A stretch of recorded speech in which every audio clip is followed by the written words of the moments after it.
Hi all, welcome to Vijayamala சக்கரவர்த்தி channel. இன்றைக்கு உண்டான லன்ச் மெனு என்ன அப்படின்றத நம்ம கிச்சனுக்குள்ளே போய் பார்க்கலாம். Hi all, welcome to Vijayamala சக்கரவர்த்தி சேனல்.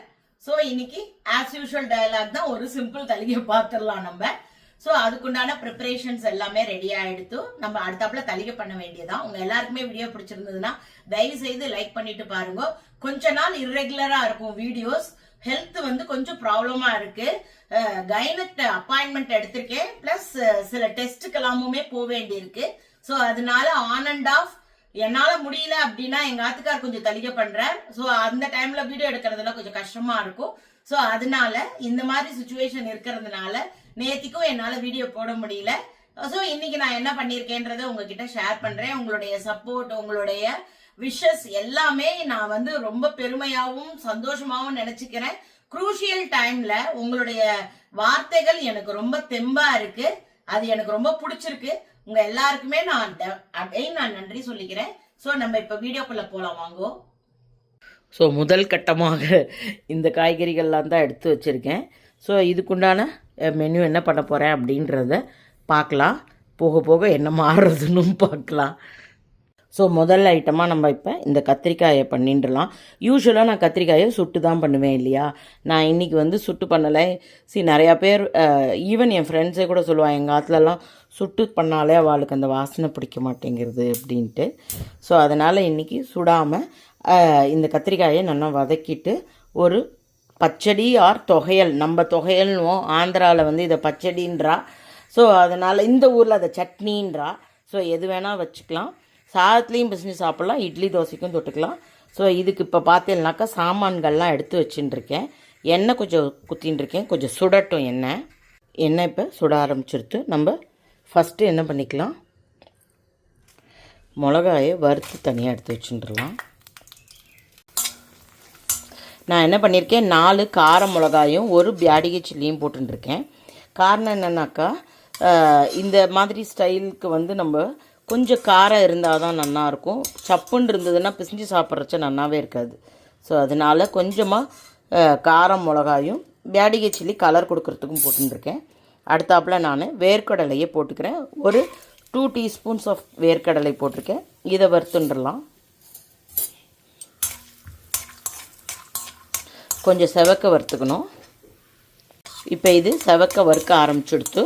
இது வறுத்த உடனே இதை தனியாக எடுத்து வச்சுட்டு மற்றதெல்லாம் ஒன்றா போட்டு வதக்கிக்கலாம். ஸோ இப்போ நான் வேர்க்கடலை வறுத்து எடுத்துட்டேன். இப்போ ஒரு டீஸ்பூன் கடலைப்பருப்பு போட்டிருக்கேன், ஒரு டீஸ்பூன் உளுத்தம்பருப்பு போட்டிருக்கேன், ஒரு அரை டீஸ்பூன் ஜீரகம், 1/4 டீஸ்பூன் மிளகு. இது எல்லாத்தையுமே வறுத்துக்கலாம். நான் இப்போ வந்து எள்ளை சேர்க்கலை, பின்னாடி போடுவேன், ஏன்னா அது படபடான்னு பொரியும். ஸோ இது கொஞ்சம் செவக்க வறுத்துக்கலாம். ஸோ இப்போ கடலைப்பருப்பு உளுத்தம்பருப்புலாம் செவக்க ஆரம்பிச்சுட்டு 2 பச்சை மிளகா போடுறேன். அகைன் இது காரமே இல்லாத பச்சை மிளகா. இதுக்குண்டான புளி போட்டுக்கிறேன், ஒரு இலந்தப்பழ சைஸ் புளி. அதுக்கப்புறமா கருவேப்பிலை,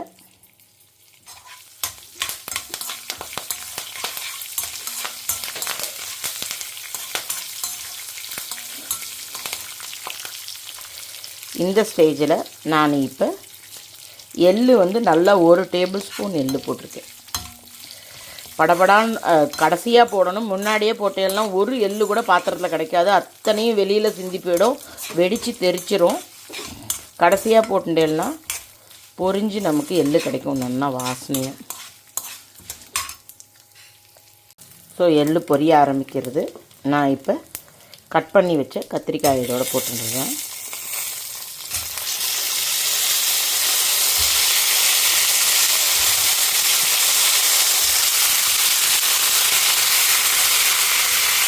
இதை நல்லா வதங்கணும். அதுக்கப்புறமா வதங்கினதுக்கப்புறம் காமிக்கிறேன்.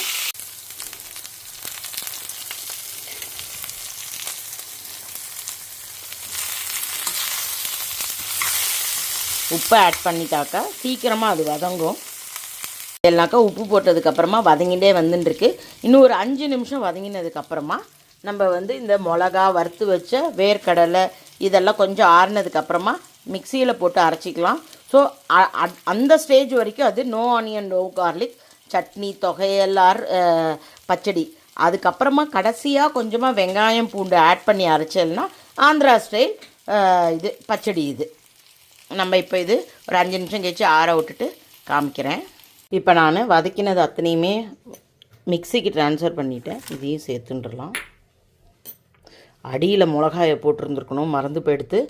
ஸோ கொஞ்சம் இதுவாகும். இதில் வந்து பீட்டில் போட்டு கொஞ்சம் கொஞ்சமாக பண்ணோம் அப்படின்னாக்கா எல்லாமே வந்து ஒன்றா ஆகிடும். ஃபஸ்ட்டே மிளகாயும் கடலப்பருப்பையும் வேர்க்கடலையும் ஒரு ஓட்டிட்டு இதுக்கப்புறம் பண்ணியிருக்கணும். நான் மாற்றி போட்டுட்டேன். நீங்கள் அது மாதிரி பண்ணாதீங்கோ. பார்த்தீங்கன்னா கத்திரிக்காய் தொகையல் வந்து ஃபஸ்ட் கிளாஸாக ரெடியாக இருக்குது. இதுக்கு மேலே ஒரு பல்லாரி வெங்காயமும் ஒரு 3-4 பல் பூண்டையும் சேர்த்து வச்சு அரைச்சல்னாக்கா ஆந்திரா ஸ்டைல். நம்ம ரெஸ்டாரண்ட்லாம் போனாக்கா அந்த ஃபஸ்ட்டு ஒரு பச்சடியோ தொகையலோ ஒன்று கொடுப்பா இல்லையா, அதே டேஸ்ட்டு உங்களுக்கு வரும். இப்போ நான் வெங்காயம் பூண்டு சாப்பிடாத வாளுக்கு இது வரைக்கும் பண்ணிக்கோங்க. வெங்காயம் பூண்டு சாப்பிட்றவா அதையும் ஆட் பண்ணி அரைச்சிக்கோங்க. ஸோ 2 டிஃப்ரெண்ட் டேஸ்ட் உங்களுக்கு கிடைக்கும். இப்போ நான் வந்து ஒரு பெரிய வெங்காயத்தை நீட்டாக கட் பண்ணிட்டுருக்கேன். குட்டியாக உள்ள பூண்டு வந்து ஒரு 4 பீஸ் போட்டிருக்கேன். பச்சையாக போடுறதுனால ஸ்ட்ராங் வாசனையாக இருக்கும், அதனால் ரொம்ப கம்மியாக தான் போடணும். இதை ஒரு விப்பில் போட்டு வெங்காயம் அங்கங்கே பீஸ் சாப்பிட்றச்ச தெரியணும். நீங்களே பார்த்துருப்பேன், ஆந்திரா ஸ்டைல் ரெஸ்டாரண்ட்டில் முன்னாடி போடுற பச்சடியில் வந்து வெங்காயம் அங்கங்கே கற்குன்னு தெரியும். ஸோ அந்த மாதிரி இதை அரைச்சி எடுத்துக்கணும். நான் அரைச்சிட்டு உங்களுக்கு காமிக்கிறேன். ஸோ அரைச்சின்னு வந்துட்டேன். நான் இப்போ பாத்திரத்தில் ட்ரான்ஸ்ஃபர் பண்ணிடுறேன். ஃபஸ்ட் கிளாஸ் எம்மியான கத்திரிக்காய் தொகையல் பச்சடி ரெடி. அப்படியே எக்ஸாக்டாக நான் ஹோட்டலில் சாப்பிட்ற அதே டேஸ்ட் உங்களுக்கு கிடைக்கும். நான் இப்போ டேஸ்ட் பண்ணி பார்த்தேன். ஒரே குறை என்னென்னா காரம் கம்மியாக இருக்குது. கண்டிப்பாக இது கொஞ்சம் காரம் சுருக்குன்னு இருந்தால் தான் ஹோட்டலில் கிடைக்கிறச்ச எக்ஸாக்ட் மேட்ச் கிடைக்கும் உங்களுக்கு.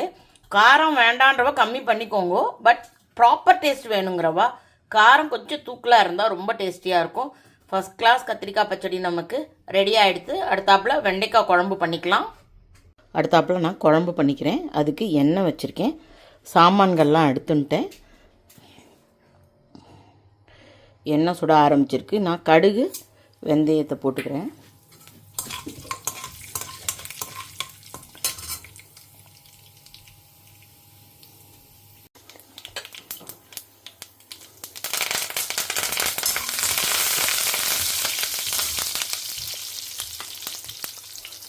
குழம்பு பொடி 2 டேபிள் ஸ்பூன் போட்டிருக்கேன்.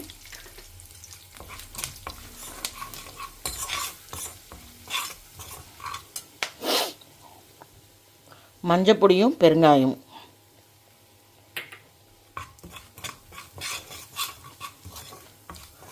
அந்த எண்ணெயில் பொரிச்சுண்டேலாம் கொஞ்சம் வாசனை ரொம்ப நல்லாயிருக்கும்.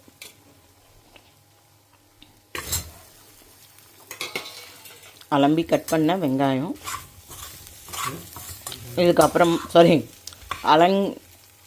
அலம்பி கட் பண்ண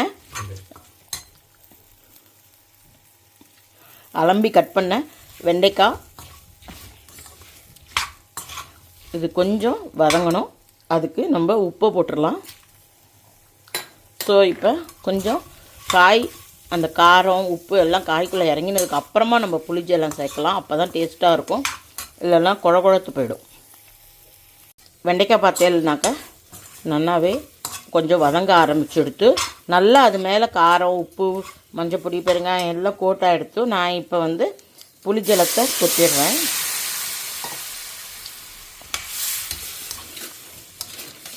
இது நல்லா சுண்டை கொதிக்கட்டும். ஸோ நல்லா குழம்பு கொதிக்க ஆரம்பிச்சுட்டு நான் கொஞ்சம் வெல்லத்தை போட்டுடுறேன். புளிக்குழம்புக்கு வெல்லம் போட்டால் தான் நல்லாயிருக்கும்.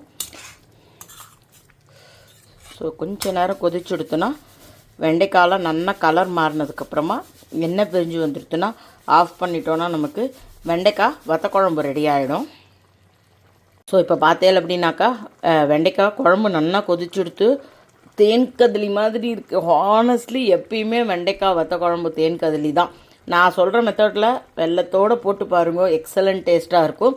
இதுவே கொஞ்சம் ஹோட்டல் டச் இருக்கணும்னா நீங்கள் தேங்காய் சோம்பெல்லாம் அரைச்சி கடைசியில் விட்டுலாம் அது ஒரு டேஸ்ட்டு கிடைக்கும். பட் இதுதான் எங்காத்தில் ட்ரெடிஷ்னலாக நாங்கள் எங்காத்து டேஸ்ட்டுன்னு சொன்னாக்க இதுதான். எங்கள் ஆத்துக்காருக்கெல்லாம் இதெல்லாம் ரொம்ப பிடிக்கும். என் பொண்ணுக்கு ரொம்ப பிடிக்கும். எங்களுக்கெல்லாம் ரொம்பவே பிடிக்கும் இந்த குழம்பு. ஸோ நான் இதை இப்போ ஆஃப் பண்ணி விட்றேன். பிசிறி சாப்பிட்டாலே ரொம்ப நல்லாயிருக்கும். அப்படியே தளர சாப்பிட்ணுன்னே கிடையாது, அவ்வளோ டேஸ்டியாக இருக்கும். அடுத்தாப்புல பீட்ரூட் காய் பண்ணிக்கலாம்.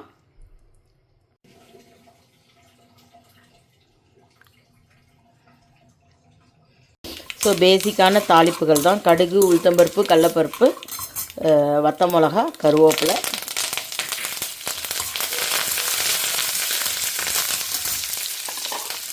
துருவின பீட்ரூட். ரெண்டு விதமும் பண்ணலாம், கட் பண்ணியும் பண்ணலாம், துருவியும் பண்ணலாம்.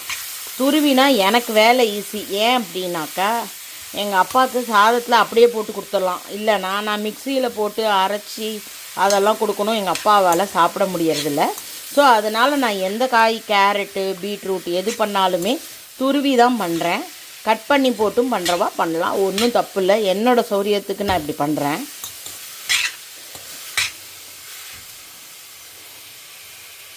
இதுக்கு ரொம்ப தண்ணி தெளிக்கணுன்ற அவசியம் இல்லை. துருவரச்சியே கொஞ்சம் ஜூஸியாக தான் அது வரும். ஸோ அதனால் சீக்கிரமாக வதங்கிடும். கொஞ்சம் நேரம் ஆகட்டும், அதுக்கப்புறமா உப்பு போடலாம். பீட்ரூட் பார்த்தேன்னாக்கா கொஞ்சம் கொஞ்சமாக வதங்கி எடுத்து பச்சை வாசனை போய் நல்ல குக்கான வாசனை வர ஆரம்பிச்சுட்டு நம்ம இப்போ உப்பு இன்னும் போடலை, உப்பு போட்டுக்கலாம். எத்தனை பேர் நோட்டீஸ் பண்ணேன்னு தெரில, நான் எப்பயுமே ஒரே வானலியே எல்லாத்துக்கும் யூஸ் பண்ணிவிடுவேன். அதே கரண்டி தான் அலம்பிட்டு லேசாக அப்படியே அலம்பிட்டு அதுக்கப்புறமா எல்லாம் பண்ணி முடிச்சோன்னே இந்த ஒரு பாத்திரத்தை மட்டும் நீங்கள் தேய்ச்சி எடுத்து வச்சிட்டானாலே பாத்திரம் விழறது கம்மியாக இருக்கும். ஸோ எப்பயுமே அது ஒரு ப்ராக்டிஸாக பண்ணிட்டேன்னா, சப்போஸ் ஒரு நாள் வேலைக்காரா வரலை, நமக்கு லீவு போட்டுட்டா, அவளுக்கும் ஏதோ இன்கன்வீனியன்ஸ் அப்படின்ற மாதிரி இருந்ததுன்னா பாத்திரம் தேய்க்கச்சா ஈஸியாக இருக்கும். இதை ஒரு ப்ராக்டிஸாகவே பண்ணுங்க, உங்களுக்கு ரொம்ப கன்வீனியண்ட்டாக இருக்கும்.